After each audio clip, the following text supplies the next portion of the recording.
and welcome to a new episode of Good News, everyone! And welcome to a very special Bitmoji/podcast edition of the show that helps us all stay sane while we have to stay at home. Basically, I am once again exhausted and really not up to being on camera, and since I can't draw, you get my tiny blue-haired avatar and my melodious voice, so enjoy, I guess? Today's Instagram recommendation is Hey Bob Guy, who posts sweet and funny little comics about creatures called pudges that are also uplifting and encouraging, as well as an ongoing story about a Grim Reaper and his daughter.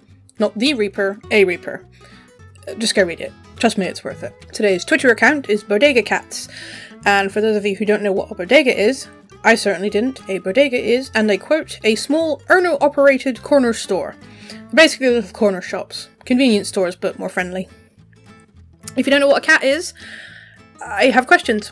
This Twitter account posts pictures of the various cats that either live, visit, or, I'm assuming, work in these stores, and I had no idea there were so many, but I am delighted either way, and I hope you are too. Today's live camera is a stork's nest in Wamel in the Netherlands.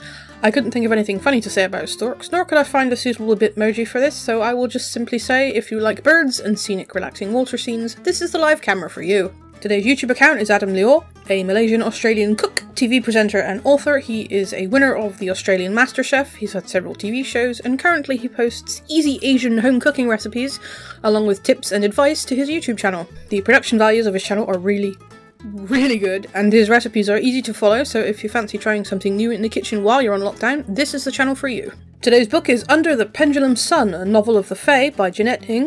Another recommendation from friend. This book is about a woman who goes looking for her brother, who had disappeared in Arcadia, the legendary land of the magical Fae.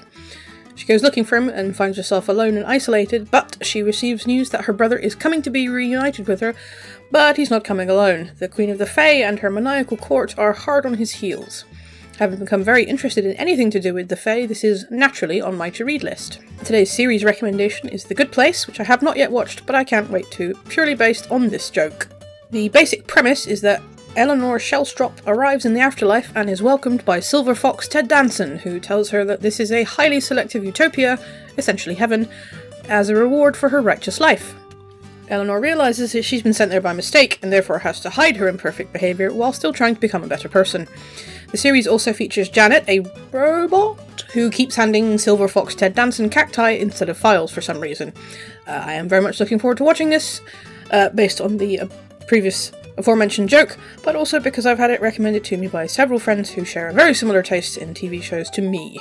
Today's podcast recommendation is The Strange Case of Starship Iris, which is a sci-fi mystery thriller podcast about what comes after a war against extraterrestrials. It's a show about outer space, survival, espionage, resistance, identity, friendship, found family, romance, and secrets. Also there's jokes.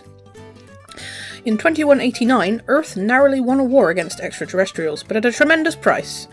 2 years later, in a distant patch of space, a mysterious explosion kills nearly the entire crew of the science vessel the Starship Iris. The only survivor is Violet Liu, an intrepid, sarcastic, and terrified biologist. Violet has to adjust to life after Iris, while trying to answer the many questions that were raised by the explosion. Again, this is not something I have listened to, however, it is on my increasingly long list of podcasts, thanks May. And I am very much looking forward to listening to this one.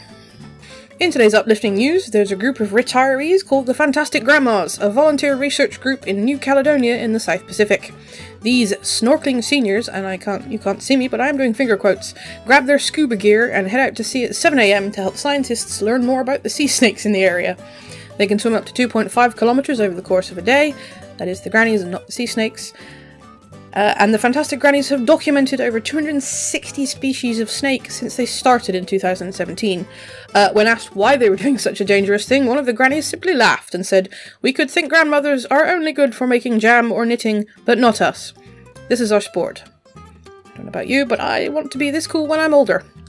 Today's stuff to do recommendation is learn a language, with apps like Duolingo or Memrise, both of which have free tiers, as well as Google Translate and the many resources on YouTube. It's literally never been easier to start learning a new language. In today's stuff to do for kids, learn to juggle. It'll keep them occupied for ages, and it's fun for the parents too. Just pick your practice spaces carefully.